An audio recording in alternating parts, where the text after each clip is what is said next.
우리 하나님 말씀 구약성경 사무엘 하 22장 28절 말씀입니다. 찾으신 줄 알고 봉독드리겠습니다. 주께서는 겸손한 백성은 구원하시지만 주의 눈은 교만한 자들을 낮추십니다. 참으로 여호와시여 주님은 나의 등불이시며 여호와시여 주님은 나의 어둠을 밝혀주십니다. 내가 주님과 함께 적진속을 달리며 내 하나님과 함께 성벽을 뛰어넘습니다. 여호와의 길은 완전하며 하나님의 여호와의 말씀은 순수하니 그분은 자기에게 피하는 모든 자에게 방패가 되십니다. 참으로 여호와 외에 누가 하나님이며 우리 하나님 외에 누가 반석입니까?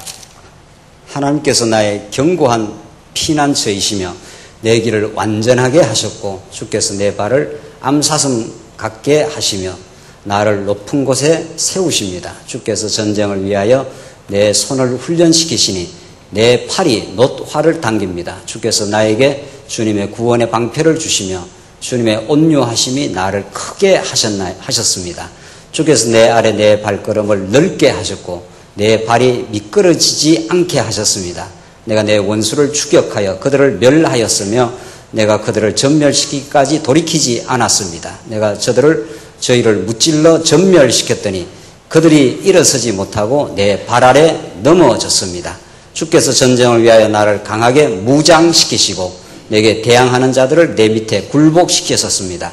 주께서 내 원수들이 내게 등을 보이게 하시며 나를 미워하는 자들을 내가 멸망시키게 하셨습니다.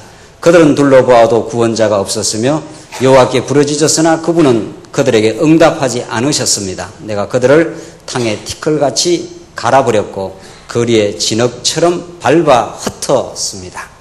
43절까지 무슨 봉독드렸습니다. 우리는 지금 사무엘 상하의 마지막 이제 귀결인 하나님이 만드신 다윗의 그 찬양 내용을 통해서 하나님이 어떠하신 분이신지를 지금 우리가 탐구해 가고 있습니다. 우리 오전 시간에도 말씀드린 대로 찬송이 성경적으로 어떤 의미를 가지는지를 아는 것은 우리 신앙생활에 매우 중요한 그 에센스 중에 에센스입니다. 그 본질 중에 본질이라고 볼 수 있는데 하나님은 다윗이나 여러분과 저와 같은 입을 통해서 찬양을 돌리지 않아도 하나님은 영원히 찬송 받으시기에 영광스러운 분이십니다. 그는 영원히 살아계시고 피조 만물이 없다 하더라도 그는 영원히 살아계시고 전능하시고 신실하시고 영원히 주권적이신 은혜로우신 분이십니다. 문제는 당신의 언약 백성들에게 이 피조 만물을 통해서 구약에는 구약 이스라엘 역사를 통해서 신약시대에는 예수 그리스도 오신 이후에 교회의 역사를 통해서 당신이 얼마나 은혜로우시고 능력 많으신 분을 우리로 하여금 깨닫게 하셔서 우리가 직접 깨닫고 구체적으로 확인하게 하셔서 확정하여 우리의 전인격적 고백을 통해서 당신은 여호와십니다. 당신은 참으로 전능하십니다. 얼마나 우리를 깊이 생각하시고 한없는 무한하신 자비를 베풀어 주시는 분이십니다. 라고 고백하기까지 하나님은 역사를 동원하여 역사 전체를 하나님께서 동원하여 하나님 은혜의 영광을 드러내시고 여러분과 저에게는 오늘 다윗 같은 언약 백성에게는 하나님 찬양케 그렇게 만들어 가십니다. 그 찬양을 향하여 모든 역사가 동원되었고 어둠과 밝음, 질곡과 형통 모든 것들이 합력하여 찬양을 만드시기에 조금도 부족함이 없은 지혜로우신 분이시다. 이것이 우리가 지금 우리 지난 시간 오전 시간부터 지금 확인해 가는 겁니다. 이것을 성경 전체의 구조를 통해서 보면은 우리가 성경신학 하는 것은 성경 전체의 논리와 구조가 어떠하다는 것을 이 시대에 밝혀낸 건데 창세기부터 계시록, 에스라, 구약, 에스더서까지 그걸 역사서라 하지 않습니까?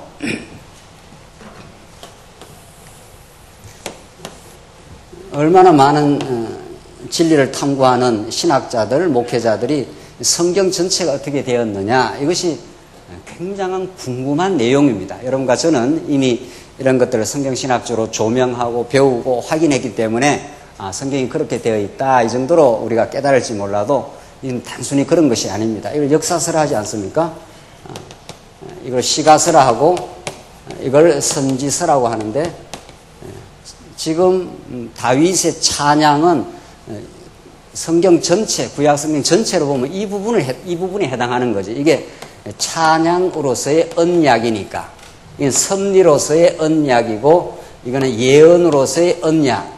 이 모두가 메시아를 언약하고 있다. 우리는 성경을 이렇게 정리를 한 거죠. 또 성경신학이 정리했다기보다도 성경 자체가 이렇게 되어 있는 걸 이렇게 발견을 해낸 겁니다. 자, 그러니까 구약 이스라엘 역사 전체와 시가서는 아주 긴밀한 관련성을 갖고 있는 거죠. 아주 논리적인 관련성을 갖고 있는 거죠. 그러니까 성경 하나님께서 이렇게 만들어 놓은 거죠. 역사의 의미가 무엇인가? 역사를 통해 하나님의 살아계심과 그 위대한 속성을 드러내셨는데 그것을 언약 백성들의 전인격적 삶의 여과를 거쳐서 깨닫게 하고 찬양하게 하신다. 이게 시가서란 말이죠. 그러니까 이게 성경 전체를 보면 이렇게 돼 있는 거죠. 이게 지금 사무엘 상하로 보면은 하나님께서 유다 지파에게 왕이 온다고 하시고 다윗에게 그 수많은 굴곡적 삶을 통해서 이런 거죠. 다윗이 하나님께 유다 지파에서 왕이 온다 한 대로 그 이전에 사울왕은 왕이 안 되고 유다 지파에서 온 다윗 왕을 통해서 하나님이 왕을 세우시고 나라를 통치 언약을 이루어 가시는데 그냥 이렇게 단순하게 하는 게 아니라 말이죠. 얼마나 다단한 과정을 거쳐갑니까? 왕이 되었다가 또 몰락하고 다시 회복하고 이런 모든 과정을 거쳐서 하나님이 성취하셨습니다. 유다 지파에게 언약하신 그 언약을 다윗을 통해서 성취하셨습니다. 이렇게 된 거죠. 그러니까 이 성취할 때 이 굴곡의 과정을 통과하여 성취해야 다윗이 놀라운 찬양이 터져 나오는 거죠. 나를 많은 대적과 사울의 손에서 나를 구원하신 신실하신 하나님을 찬양합니다. 이렇게 된 거죠. 그게 우리 22장 그 앞부분 처음에 그 역사적 배경을 그렇게 설명을 했지 않습니까? 그래서 하나님은 결국 스스로 영원히 영광스러우신 분입니다. 그냥 그건 존재 자체가 영광스럽고 존재 자체가 능력이 있는 그런 분인데 언약 백성들의 그것을 알게 하시려고 태초로부터 종말까지 모든 역사를 지금 진행하고 계신다. 작게 말하면은 여러분과 저의 작은 인생사 모든 것이 결국은 찬양을 만들기 위한 하나님의 역사다. 이렇게 보면 우리는 틀림이 없는 거죠. 자, 이 말을 다른 각도에서 이제 풀어보십시다. 다른 각도에서. 이게 지금 우리가 큰 틀 아닙니까? 역사서가 시가서를 만들기 위한 하나님의 작품이었다는 건데, 이걸 다른 말로 말하면은, 똑같은 말을 다른 말로, 다른 의미로 말하면, 이 역사는 다윗의 파란만장한 이 굴곡과 회복의 역사는 다윗이 가질 수 있는, 다윗이 착각할 수 있는 자기 찬양의 근거를 붕괴시키는 과정입니다. 하나님 찬양케 하시려고 하나님의 영광을 드러내시는 게 하나님의 뜻인데 그 하나님의 영광을 깨닫고 찬양케 하려면은 다윗 혹은 사도 바울 혹은 베드로 여러분과 저 이렇게 되는 거죠. 이런 우리 인생들이 착각할 수 있는 자기 찬양의 근거를 붕괴시켜가는 과정이 있습니다. 그것이 굴곡의 역사입니다. 다윗의 범죄의 역사라는 거죠. 그래서 왜 하나님께서 다윗을 하여금 왕이 되게 했지 않습니까? 유다 지파에서 사울은 왕이 되지 않고 하나님께서 다윗이 골리앗을 때려 눕히고 사울의 많은 도전 속에서 하나님께서 다시 살려주셔서 사울을 죽게 하고 다윗이 왕이 되게 한 거죠. 그럼 그걸로 끝날 수 있는 겁니다. 그렇잖아요? 얼마든지 하나님께서 당신의 언약을 이루신 거예요. 그런데 왜 밧세바, 우리아 사건, 그 다음 압살롬 사건, 세바 사건 계속 이어지는 고통과 비극의 역사가 왜 필요했냐, 그죠? 그것은 다윗이 착각할 수 있는, 누구라도 착각할 수 있는 자기 찬양의 근거가 없어. 이런 말이에요. 그 로마서 표현을 말하자면 하나님께서 죄 가운데, 불순종 가운데 가두시고 하나님께서 율법을 들이대가지고 그의 입에서 입을 어떻게 한다고요? 입을 막으려고. 그 입에서 뭐가 자꾸 나오니까. 그 입을 안 막으면 뭐가 나오니까. 자기 찬양이 나오니까. 자기 찬양이 나오면 불행해지니까 이렇게 되죠. 하나님은 우리가 불행해지는 걸 원치 않아요. 궁극적으로 불행해지는 걸 원치 않아요. 궁극적으로 우리를 사랑하셔서 우리를 하여금 기쁨의 찬양을 부르며 살게 만들어 주시려고 다윗으로 하여금 다윗이 자기가 왕이 됐으니까 내 능력으로 이게 나라가 이루어졌지 않아? 이렇게 착각할 수 있는 거죠. 우리 모두가 그런 거죠. 그래서 하나님은 그 이후에 밧세바 사건을 일으키시고 자기 찬양의 근거가 없다. 나는 나를 도저히 찬양할 수 없어. 그게 밧세바 사건을 겪고 우리아를 죽인 사건 이후에 깨달은 나단 선지자가 당신이 바로 그런 사람입니다. 깨달지 않았어요. 그 전까지만 해도 다윗이 못 깨달았지 않았어요. 그 비유 아시죠? 부자와 가난한 자가 암양 하나를 기르고 있었는데, 그렇잖아요? 암양 하나를 기르고 있었는데, 손님 대접한다고 부자가 가난한 자의 암양 홀랑 뺏어가지고, 대접을 해버렸단 말이에요. 그 암양은 가난한 자에게는 자기 생명과도 같은, 자기 자식과도 같은 그런 소중한 것이란 말이죠. 근데 그걸 부자가 홀랑 뺏어가고 자기가 암양이 양이 많으니까 자기 양으로 그렇게 대접을 해주면 좋지 않아요. 근데 그렇게 안 했다는 거죠. 그래서 가난한 자의 그 생명 같은 암양을 빼앗아가지고 손님을 대접했다. 그렇게 나단 선지자가 다윗 앞에 와서 그런 그 비유를 말한 거 아니에요. 그러니까 다윗이 뭐라 그랬습니까? 다윗이 그때만 해도 자기 죄악을 깨닫지를 못했습니다. 인간의 죄악은 시간이 많이 지나가야 깨닫는다는 겁니다. 점점 그렇게 계시의 빛이 강렬하게 비추어주고 많이 말씀을 깨달을수록 깊이 깨닫는다는 겁니다. 다윗이 그때까지 못 깨달았어요.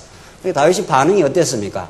어떤 놈이 이따우 짓거리를 했어. 내가 여호와의 이름으로 사심을 가지고 맹세하노니 그놈 그거 어떻게 하라고요? 죽여버리라고. 그렇게 악랄한 놈이 있느냐고. 나단이 그 말 하기도 힘들었겠죠.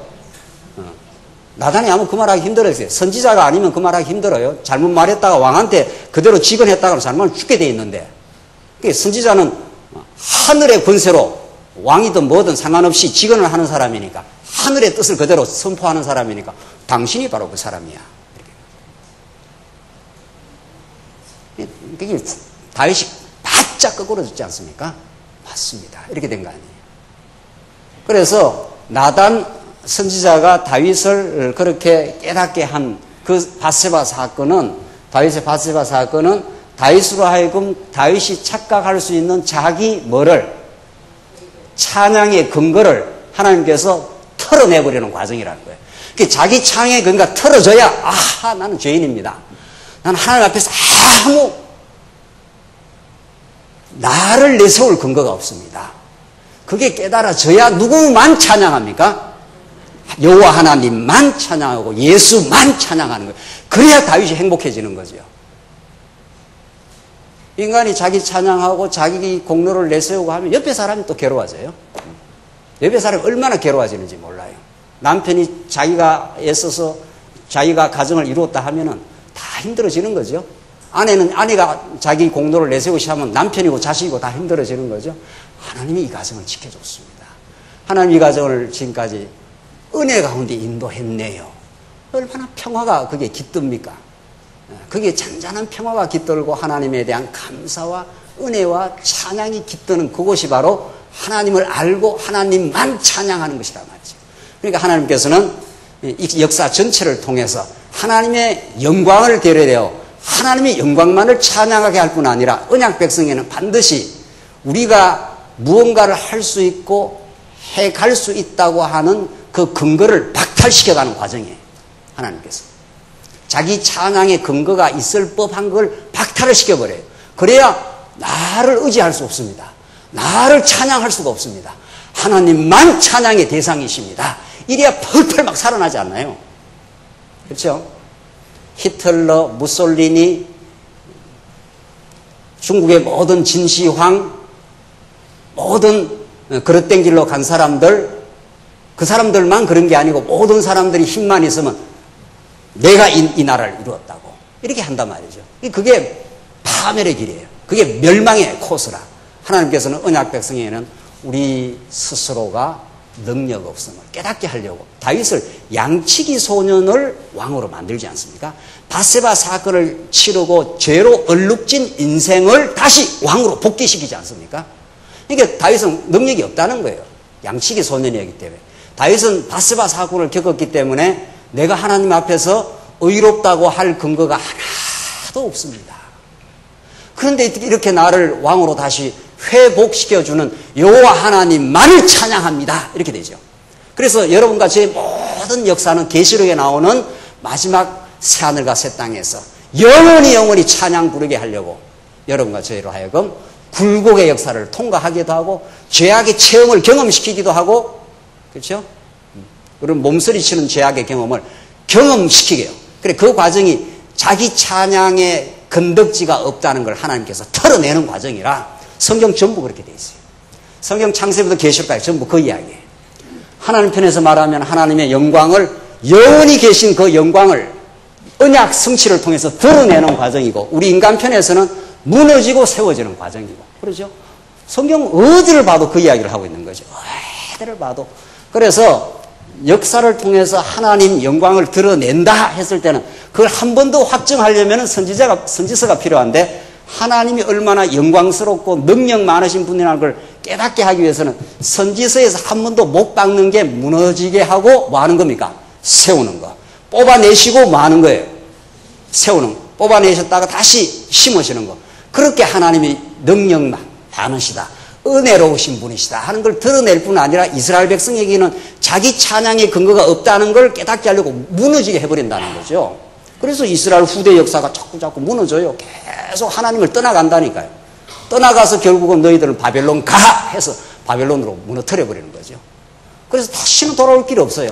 이스라엘 백성들의 능력, 이스라엘 백성들의 의는 돌아올 수 없는 바벨론으로 가버렸어요. 그러나 하나님은 하나님의 능력과 하나님의 신실하심과 언약의 신실하신 하나님의 자비하심으로 돌아오게 하는 거죠. 그래야 누구만 찬양하니까? 여호와 하나님만 찬양하니까. 오늘 찬양 내용이 그래요. 오늘 찬양 내용 한번 보십시다.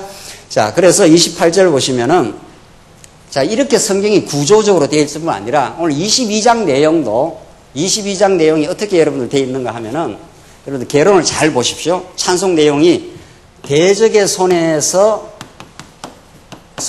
구원하신 여호와 하나님. 그게 1절에서 7절이고 8절에 20절까지는 권능을 행하셔서 구원하시는 하나님. 행한 대로 갚으시는 여호와 하나님. 지금 오늘 28절부터는 승리케 하셔서 열방에 어뜸이 되게 하신 여호와 하나님. 이렇게 22장 자체도 구조화되어 있어요. 시편뿐만 아니라 시편도 그렇고 요 다윗의 시 요것도 요 부분만 이렇게 읽으면 안 된다는 거죠. 쫙 읽어야 돼요. 그렇죠? 읽어야 전체가 드러나면서 하나님이 어떠신 분이라는 게 잘 드러나게 돼 있어요. 잘. 그래서 모든 건 구조예요. 우리 몸도 구조, 건물도 구조, 진리도 구조, 모든 게 구조라는 것은 어떤 요소 하나 가지고 어떤 전체를 설명할 수 없다. 이런 뜻이에요. 행한 대로 갚으시는 하나님. 우리 지난 시간에 했지 않았어요? 내 의를 따라 갚으시는 하나님. 요거 하나 이렇게 딱 떼내가지고 설교를 할 수 없다. 이렇게 돼 있어요. 그치? 오늘날 설교가 어떻게 되어 있습니까? 오늘날 일반교회 설교 말이에요. 일반교회. 예. 일반교회 설교하고 우리 성경신학적 강론하고 어떻게 다르죠? 여러분들 설교를 많이 안 하셔가지고, 이렇게 이제 들어서는 아시잖아요. 그러니까 인터넷 들어가면 막 설교 천재예요, 요즘에. 그런 걸 한번 들어보셔야 돼요. 하하, 이거 봐라. 그러니까 오늘은 사무엘 상하 22장 24절로부터 5절까지 읽겠습니다. 그래서 요걸 이렇게 하나 따로 떼내가지고 요걸 설교하지 않습니까? 근데 우리는 어떻게 해요? 우리는 여기서부터 다윗의 찬양을 우리가 배우는데도 이 전체를 설명해야 돼요. 하나님이 대적의 손에 붙여가지고 하나님 찬양을 만드시려고 대적을 준비시키신 하나님. 그 대적에서 구원시키신 하나님. 대적에서 구원하려면 뭐가 있어야 된다고요? 권능이 있어야 될 거 아니에요. 대적의 손에서 구원을 해내려면 능력이 있어야 될 거 아니에요. 그러니까 능력의 하나님을 찬양해야죠. 그렇죠? 능력만 있는 게 아니고 당신은 언약대로 다윗을 끝까지 의롭다 해야 될 거 아니에요. 그러니까 그 내 의를 따라서 갚으시는 여호와 하나님. 능력만 있는 게 아니고 신실한 언약의 신실한 하나님이 의롭다 해주셨다 이 말이란 말이죠. 그렇게 하나님께서 의롭다만 해준 게 아니야. 지금 그 말이에요. 의롭다만 해준 게 아니야. 로마서로 끝나지 않아요. 칭의의 복음 아니에요. 의롭다만 해준 게 아니고 실제로 생활 속에서 뭐 한다고요? 승리케 한다니까요. 과거에는 패배케 하셨다가, 그러니까 로마서 앞부분이 죄악 가운데 패배한 생활이 있지 않습니까? 그런데 하나님께서 의롭다 하지 않습니까? 의롭다만 한 게 아니라 신령한 승리 생활을 하도록 성령을 보내신 거죠. 그러니까 이 시편 22편 이것도 어떻게 되어 있습니까? 하나 네 가지 요소가 뭐를 이루고 있습니까? 뭐를 이루고 있어요? 구조를 이루고 있지 않아요. 건물 지을 때 구조를 우리는 건물 생각하면 되잖아요. 이렇게 기초도 있어야 되고 이렇게 기둥도 있어야 되고 석가래도 있어야 되고 지붕도 있어야 되고 이것이 이렇게 된 거 아니에요. 이걸 우리는 구조라 그러지 않습니까? 이렇게 이거 하나 떼내 가지고 이렇게 해놓고 이렇게 설명이 안 된다는 거죠. 그렇잖아요. 이 기둥 하나를 이렇게 따로 떼내 가지고 설명하고는 아무 설명이 안 돼요.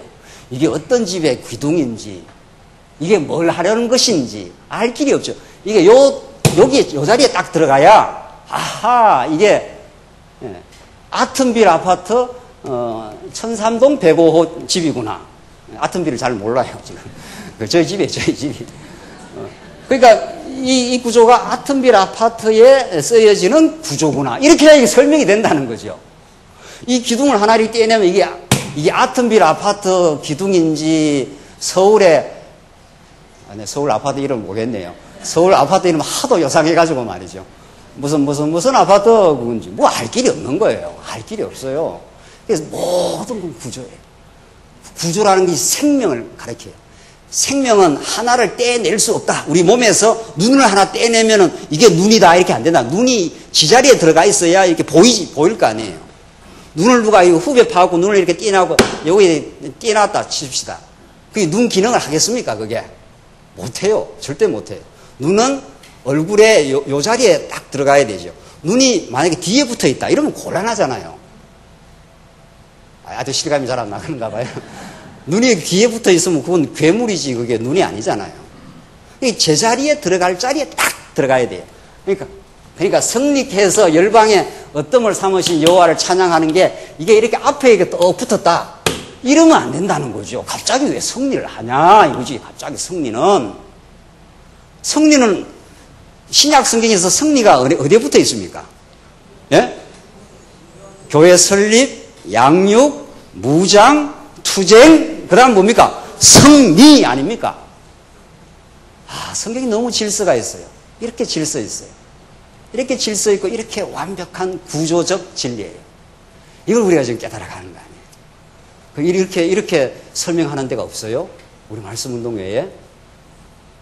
제가 신학을 많이 했지 않습니까? 지금도 하고 있지 않습니까? 수백 권, 수천 권의 책을 뒤지면서 정말 이렇게 확인하고 있지 않습니까? 없어요.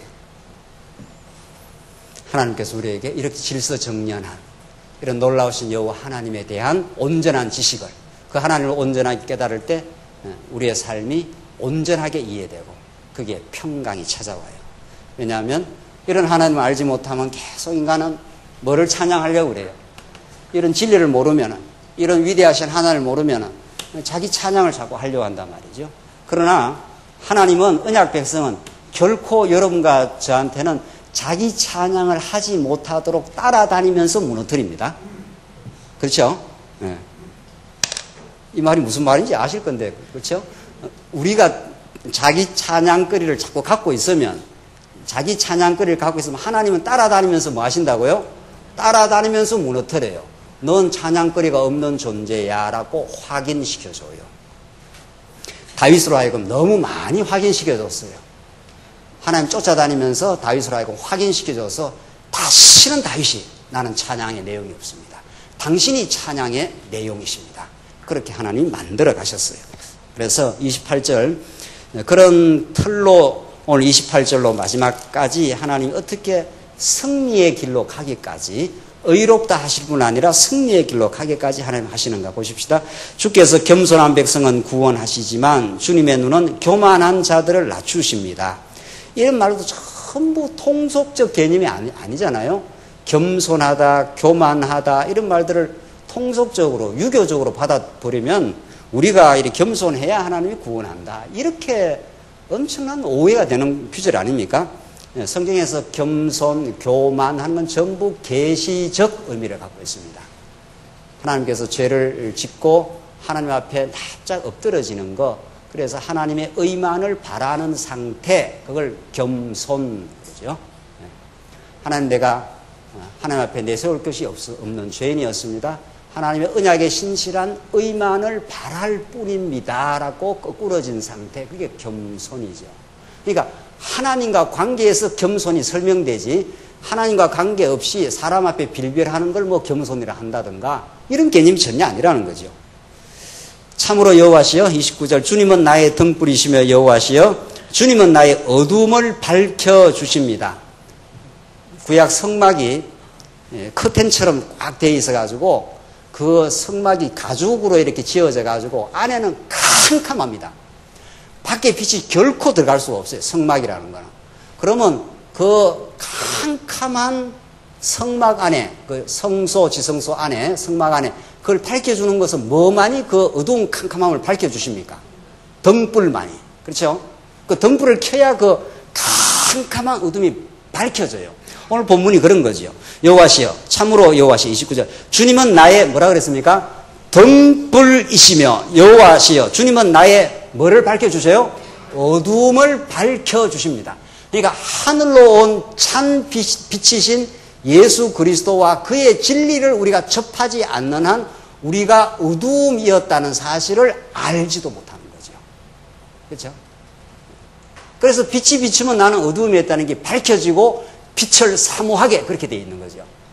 그래서 자꾸 하나님의 말씀을 더 깊이 깨달아간다, 진리를 더 깊이 깨달아간다는 것은 내가 얼마나 어두움이었다는 걸 점점 더 발견하고 예수로 말미암아 밝아졌습니다, 이렇게 되는 거죠. 그래야 예수 찬양을 할 거 아니에요. 그러나 불교에서는 석가모니가 죽을 때 법등명, 자등명 이렇게 말했어요. 오직 법으로 너의 등불을 삼고, 그까지는 말이 좀 되는 것 같아요. 네. 자등명, 스스로 등불이 되라. 자등명이니까. 그래서 불교가 이게 거짓이에요. 기독교의 모든 가르침이 다 거짓이에요. 네.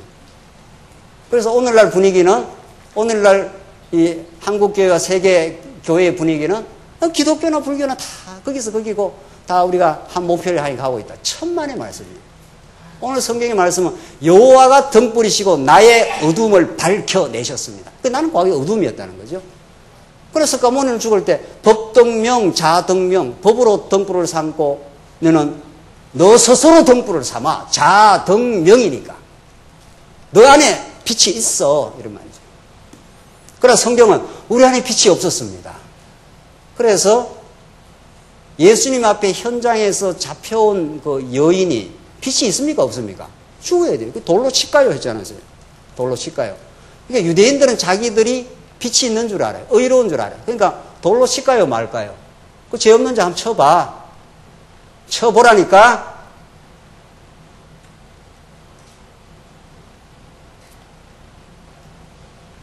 그러니까 돌 쥐고 있던 돌 다 툭툭툭툭 내려놓고 갔지 않았어요. 누가 너를 정죄하는데 어디 갔느냐. 다 가고 없습니다. 그 죽는 거예요, 그거는. 그 여자는 어둠이 없어, 빛이 없어요. 만약에 율법대로 하면 그냥 돌로 쳐 죽여야 돼요. 그가 바로 현장에서, 성경은 너무도 재미있죠? 그냥 간음하다 잡혀온 여인이 아니라 현장에서 간음하다 잡혀왔기 때문에 변명할 수 있습니까? 없습니까? 없게 하나님이 딱 만들어 놨어요. 그래서 자기 찬양의 근거가 있다, 없다? 없다, 이렇게 돼 있어요. 그 현장에서 간음하다 잡혀온 여인이 모든 택한 백성을 표상하는 거예요. 모든 택한 백성들의 대표적 성격으로 그렇게 지금 딱 잡혀와 있는 거예요. 그래서 그 여인은 예수님 앞에서 내가 그래도 뭐 잘한 게 있는데요, 이렇게 말 못 하잖아요. 현장에서 딱 잡혀왔기 때문에. 하나님이 그 드라마를 딱 만들어 놨어요. 예수님 앞에. 그래서 진리는 이렇게 우리에게 다가옵니다. 29절로 다시 보십시오. 참으로 여호와시여 주님은 나의 등불이시며 여호와시여 주님은 나의 어두움을 밝혀주십니다. 내가 주님과 함께 적진속을 달리며 내 하나님과 함께 성벽을 뛰어넘습니다. 이게 얼마나 표현이 재밌습니까? 내가 주님과 함께 적진속을 달리며 내 하나님과 함께 성벽을 뛰어넘습니다. 이렇게 된 거죠. 이게 임마누엘 하나님입니다. 그러니까 우리가 그냥 내어버렸으면 어둠에 속한 자, 내어버렸으면 현장에서 간음하다 잡혀온 간음한 여인, 그래서 돌마다 죽어야 되는 인생. 그러나 예수님이 그게 함께 해준 거죠. 너를 정죄하는 사람 어디 갔어? 아무도 없습니다. 나도 너를 정죄하지 아니하노니. 그래서 그 여자가 살아난 거란 말이죠. 그래서 그 여자가 살아났어. 여러분과 제가 죽었던 인생이 살아났어요, 지금. 그래서 이제는 내가 주님과 함께 적진속을 달리며 이 캄캄한 어둠과 같은 광야 같은 이 삶을 주님이 함께 달려주시니까 우리가 달리는 거죠. 그렇게 하나님께서 하셨다고. 다윗이 이걸 깨달았습니다. 다윗이 사울에게 쫓겨다닐 때, 압살롬이 쫓겨다닐 때도 시므이가 이 다윗아 이 비루한 자야. 그러니까 아비새가 저 쳐 죽일까요? 나도 하나님이 나를 다시 돌아오게 하시면 돌아오게 될 거야. 다윗은 그 많은 파란 곡절을 지나가면서 하나님이 자기와 함께 달려주고 계시다 하는 걸 깨달았습니다. 31절 하나님의 길은 완전하며 여호와의 말씀은 순수하니 그분은 자기에게 피하는 모든 자에게 방패가 되십니다. 하나님의 말씀은 순수하니 얼마나 좋은 말씀입니다. 이 순수한 말씀, 순수한 양식, 이게 우리의 하늘로부터 내려온 하늘 양식이죠. 세상 양식은 다 가짜 양식, 다 썩은 양식, 그거 먹으면 자기 찬양거리를 만드는 양식들. 그죠? 하늘 양식을 먹으면 하나님 여호와를 깨닫고 하나님의 능력과 은혜로 삽니다는 걸 깊이 깨달아가는 순수한 양식이죠. 32절 참으로 여호와 외에 누가 하나님이며 누가 하나님의 누가 반석입니까? 하나님께서 나의 견고한 피난처이시며 내 길을 완전하게 하셨고 주께서 내 발을 암사슴 같게 하시며 나를 높은 곳에 세우십니다. 주께서 전쟁을 위하여 내 손을 훈련시키시니 내 팔이 놋 활을 당깁니다.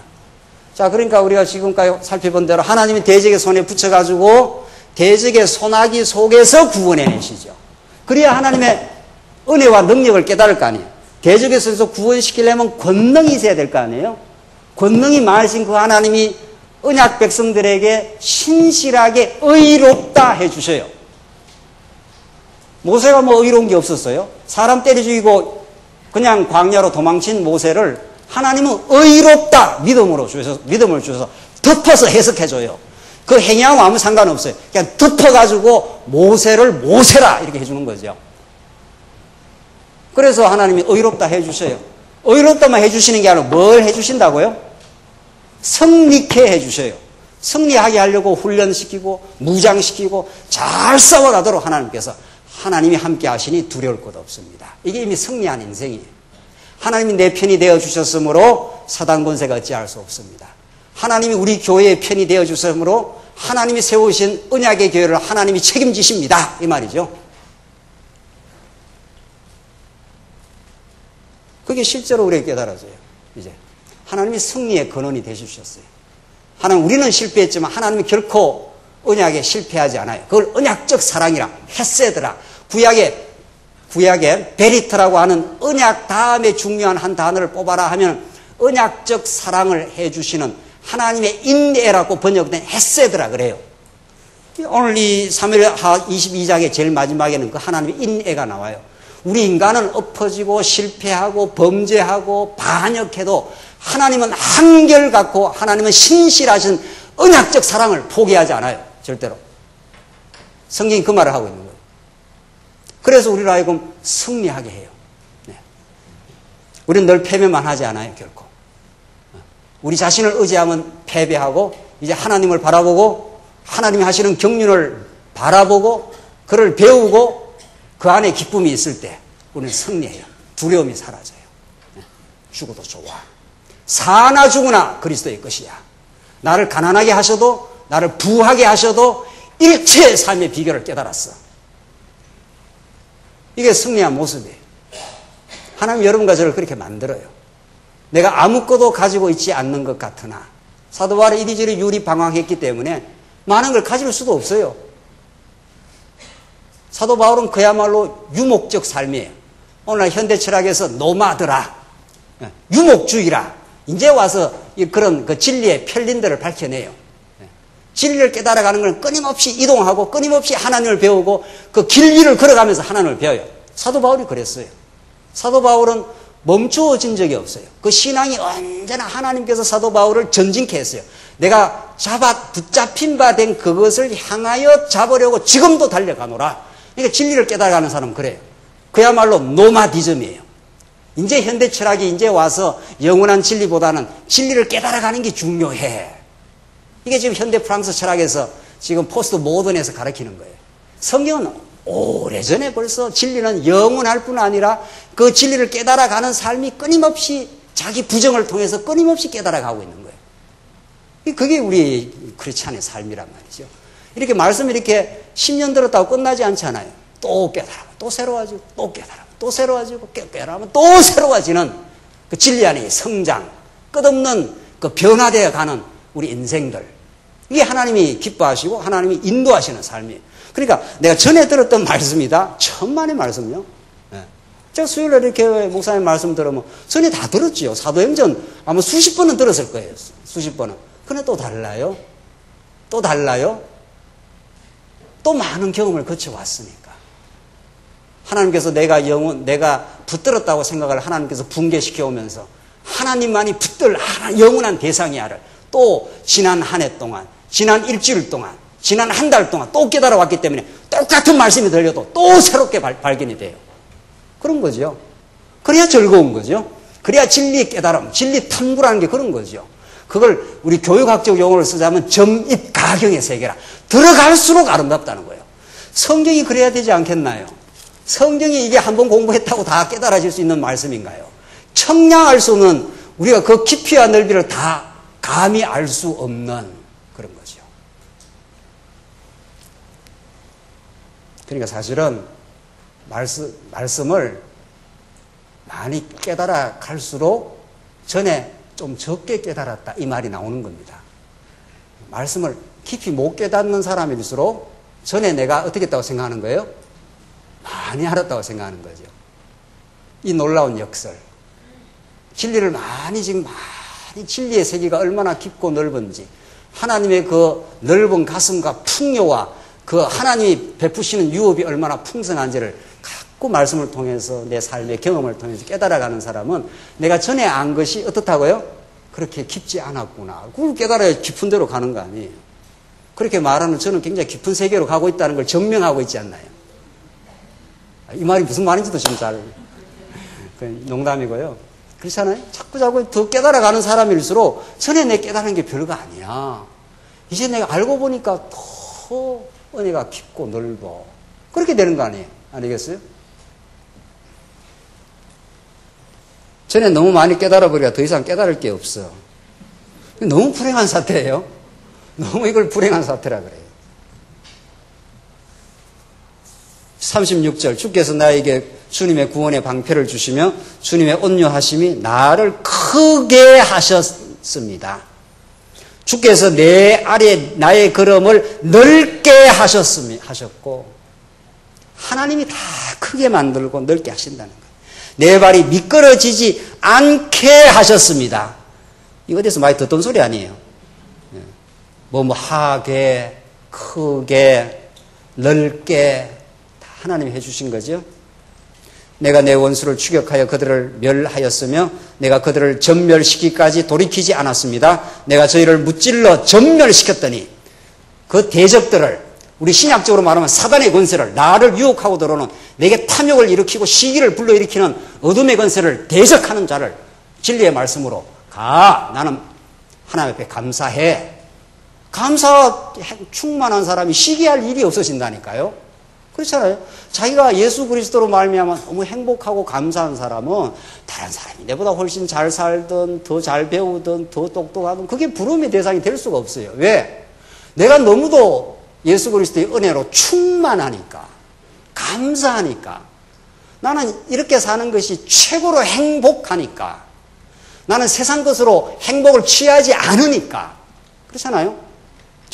적어도 진리를 정상적으로 깨닫고 있는 그 순간만이라도 말이죠. 그러니까 다른 사람이 뭐 행복하든 다른 사람이 잘 살든 뭐 돈이 많든 그게 내 부름의 대상이 될 수가 없어요. 뭐 그렇게 하나님께서 저 사람은 저렇게 하는 거지. 부를 일이 없다니까요. 그게 성리라니까요. 하나님 우리를 성리케 하신다니까요. 그걸 우리가 이 땅에서 경험을 못 한다면 예수를 왜 믿나요? 그렇잖아요. 예수를 믿는다는 건 영원한 천국을 약속으로 부여받았을 뿐 아니라 그 영원한 천국을 이 땅에서 선취하는 거예요. 먼저 맛보는 거예요. 먼저 맛보지 않은 사람이 천국을 소망하지 않아요. 따지고 보면. 진짜 맛본 사람은 진짜 소망해요. 그러니까 진짜 아직 맛을 못 봤기 때문에 아직 이 땅이 좋을 수가 있는 거죠. 진짜 예수 안에서 기쁨이 있고 진짜 예수 안에 감사가 있고 진짜 예수 안에서 내가 아무것도 가지고 있는 자 같지 않으나 모든 것을 가진 자로라는 사도 바울의 그 신앙 고백. 예수 한 분 가지면 다 가진 거예요. 예수를 주님으로 모시면 이 세상보다 더 큰 걸 가지고 있다고요? 그러니까 뭐 부러울 게 없는 거죠.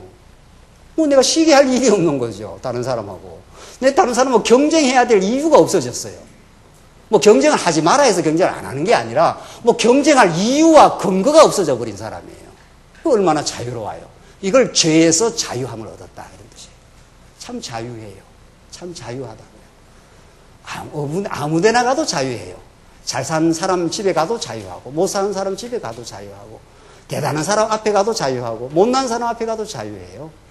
여러분과 제가 어떤 사람 만날 때 불편한 거는 내 안에 내면에 문제가 있는 거예요. 어떤 사람 만나면 편안하고 어떤 사람 만나면 불편한 거는 그 사람과 지금 경쟁하고 있거나 뭔가 지금 내면에서 문제가 있는 상태예요. 그러나 사도 바울은 내가 유대인에게는 유대인에게 율법 없는 자에게는 율법 없는 자에게 누구하고 만나도 자유로워요. 그러니까 하나님을 여호와로 안다는 그 정명이 여러분과 저의 구체적인 삶 속에서 지금 되고 있습니다. 그리고 인간관계 속에서 되고 있어요. 누구하고 만나도 자유로워요. 예수 만나서 예수를 주님으로 모신 사람은 누구하고 만나도 자유롭다니까요. 불편하지 않아요.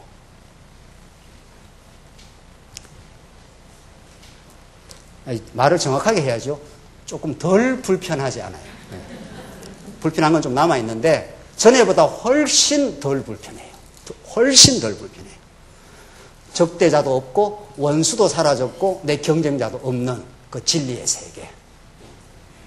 예수를 그리스도로 고백한다는 게 그런 복되고 놀라운 세계 속에 들어온 사람이에요. 그걸 여러분과 제가 실제로 이제 경험하는 게 중요해요. 하나님의 말씀은 그렇게 경험시킬 거예요. 41절 주께서 내 원수들이 내게 등을 보이게 하셨으며 나를 미워하는 자들을 내가 멸망시키게 하셨습니다. 그들은 둘러봐도 구원자가 없었으며 여호와께 부르짖었으나 그분은 그들에게 응답하지 않으셨습니다. 내가 그들을 땅에 티끌같이 갈아버렸고 거리의 진흙처럼 밟아 흩었습니다. 하나님께서 대적들을 다 진멸시킨다는 겁니다. 이제 마지막 이 44절로 끝까지 이제 이런 승리를 맛보게 한다. 다윗으로 하여금 뼈저린 패배, 말할 수 없는 그 죄악의 웅덩이를 경험시키기도 하신 하나님. 그렇게 해서 자기 찬양의 근거를 다 박탈시켜내신 하나님은 드디어 앞으로 여호와 하나님의 언약 성취를 통해서 다시 왕으로 복귀시켜 주므로 여호와 하나님만 찬양의 대상이다. 여호와 하나님만이 우리의 기쁨의 대상이라는 걸 깨닫게 하셔서 진짜 승리했지 않습니까? 시므이를 죽일까요? 하니까 아비새가 놔도 하나님께서 다 알아서 하셔. 그게 승리의 모습이에요. 실제로 승리의 모습. 복수심에 시달리지 않는다 이 말 아닙니까? 그렇죠? 시기심에 시달리지 않는다 이 말 아닙니까? 얼마나 그 자유합니까? 복수심으로부터 시기심으로부터. 44절 주께서 내 백성의 다툼에서 나를 건지시고 나를 지키사 민족들의 머리로 삼으시니 하나님께서 내 백성의 다툼에서 많이 다투지 않습니까? 사울하고도 다투고 압살롬하고도 쫓겨다니면서 싸우고 거기서 나를 건지시고 나를 지키사 민족들의 머리로 삼으시니 내가 알지 못하는 백성이 나를 섬깁니다. 이방 사람들이 내게 굴복하며 그들이 내 소문을 듣고 내게 복종합니다. 이방 사람들은 낙담하여 그들의 요새에서 떨며 나옵니다. 이거 이방인 구원을 예표하고 있잖아요. 그러니까 다윗은 구약은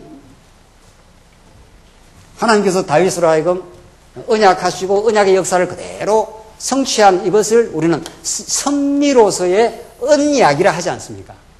다윗의 이루어진 모든 역사적 사건들이 전부 하나로 연결이 되면서 장차 오실 메시아의 승리, 그리고 오늘 메시아의 승리를 통해서 이루어질 유다 사람, 이스라엘 사람, 구약적 언약의 대상이었던 이스라엘 민족을 훨씬 넘어선 모든 열방으로부터 복음이 전파되어 가도록 하나님께서 신약시대에 그렇게 실제로 성취하지 않습니까?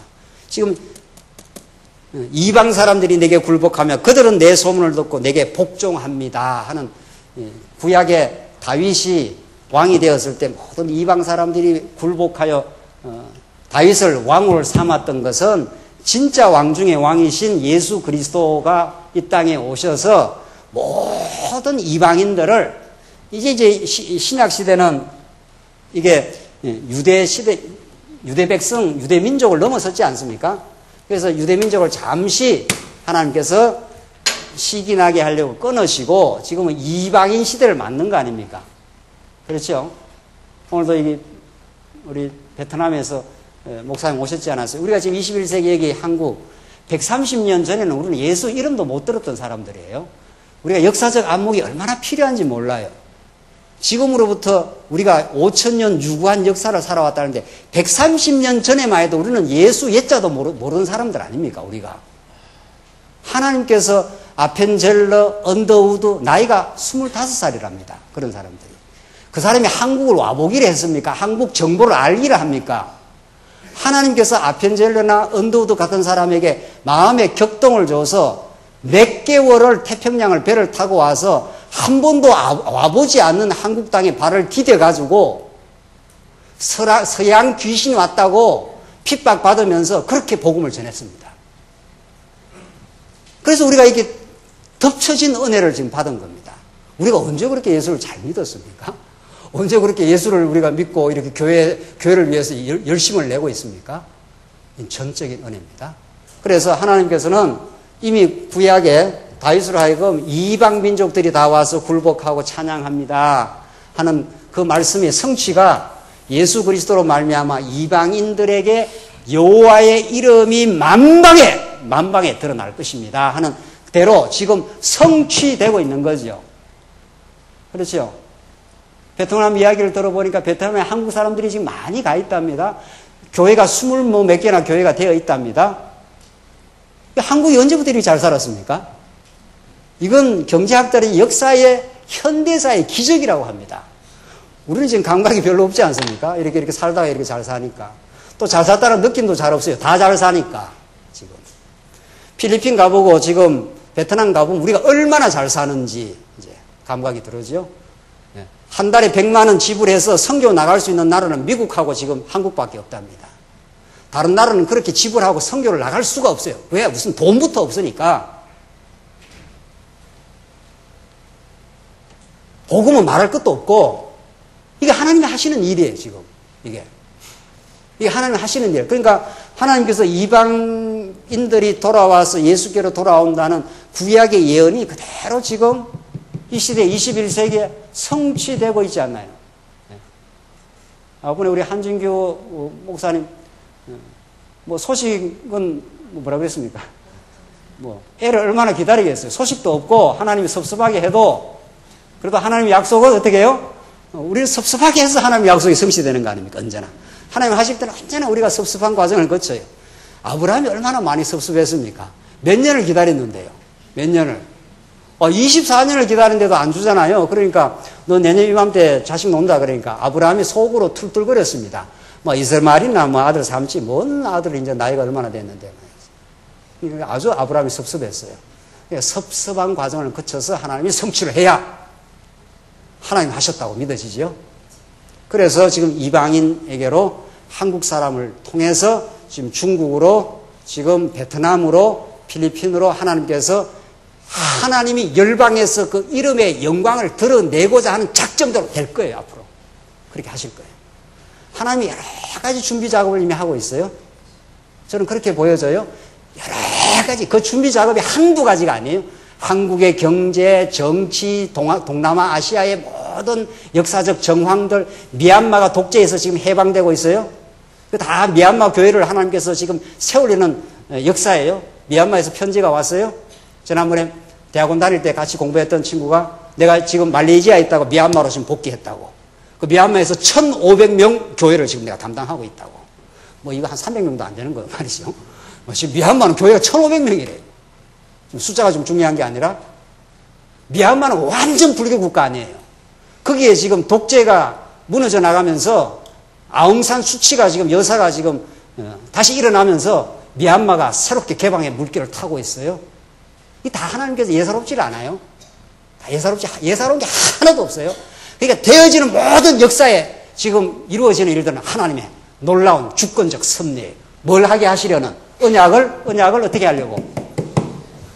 하나님께서 땅 끝까지 이르러 복음이 전파되고 이 땅 위에 하나님 나라가 하나님 택한 백성들이 이루어질 것이라. 하나님 그 예언적 언약이 착착 진행되게 하시려고 하나님이 누구의 마음을 움직여서 베트남으로, 필리핀으로, 중국으로 이렇게 가게 할지 누가 알겠어요. 내일 간다니까요. 내일 중국에서 지금 와서 한 5년 동안 말씀 잘 배우고 이제 하나님께서 무장을 시켰어요. 이제 대령 가면 어떤 모임이 어떻게 또 출연할지 몰라요. 하나님 그렇게 하시는 거예요, 지금.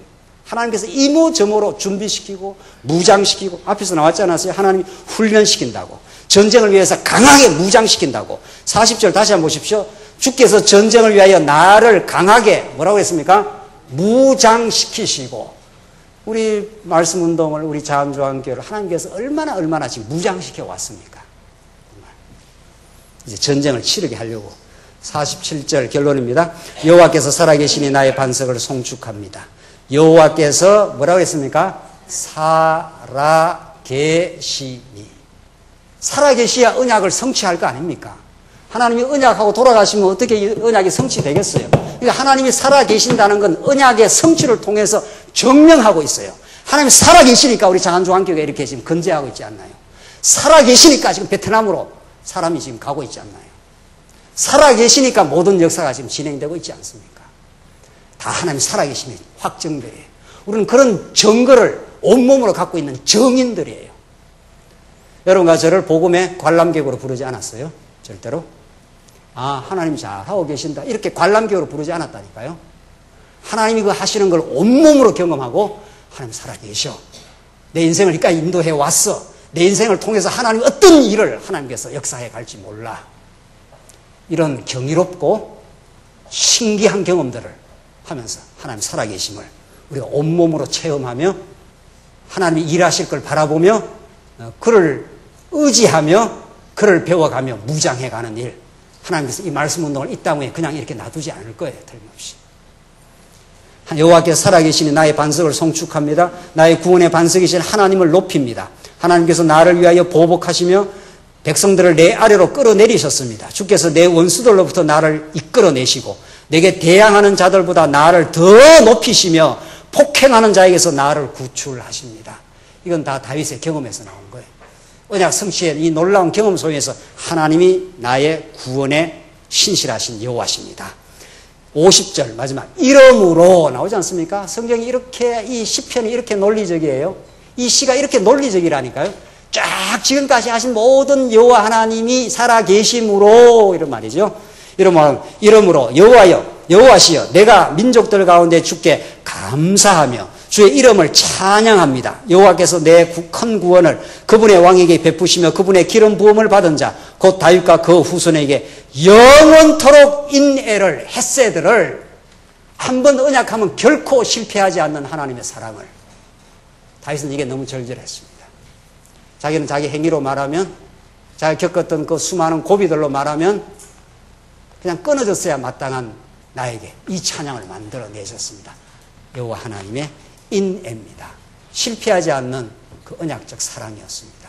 이렇게 오늘 시편이, 이렇게 오늘 다윗의 노래가 끝납니다. 하나님 여러분과 저에게 그의 거룩한 인애를 온몸으로 담아 찬양케 하시려고 지나온 역사를, 우리 교회의 역사를, 그 파란만장했던 역사들을 하나님이 끌어오셨습니다.